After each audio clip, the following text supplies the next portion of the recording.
Fashion design student Adria Renee proudly calls herself a geek. So my work is what we call Geek Couture. And so Geek Couture takes, these popular culture, fandoms, media, what have you, and translates that into fashion, right? It's not cosplay, so we're not recreating, any costumes or anything like that. It's about translating the fandom or the media into something that's wearable for day-to-day wear.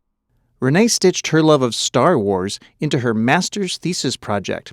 It's on display at the University of Nebraska, Lincoln. For this project, I did focus in on Star Wars because, one, it's an important fandom to me, but two, because it's something that's really accessible to a lot of people. Even if you haven't seen Star Wars or you're not like a Star Wars fan, you still know what it is. Renee weaves pop culture into her designs to challenge the idea of who can be a geek. We've spent so much time thinking of geek as this kind of white male phenomenon, and that's what the literature tells us, that's what media shows us, but that's just not really what's really happening on the ground anymore. And so it's about creating those connections through that experience of somebody seeing what you're wearing and being like, oh, I recognize that, or oh my gosh, I'm a fan too, or it's a secret little nod to each other.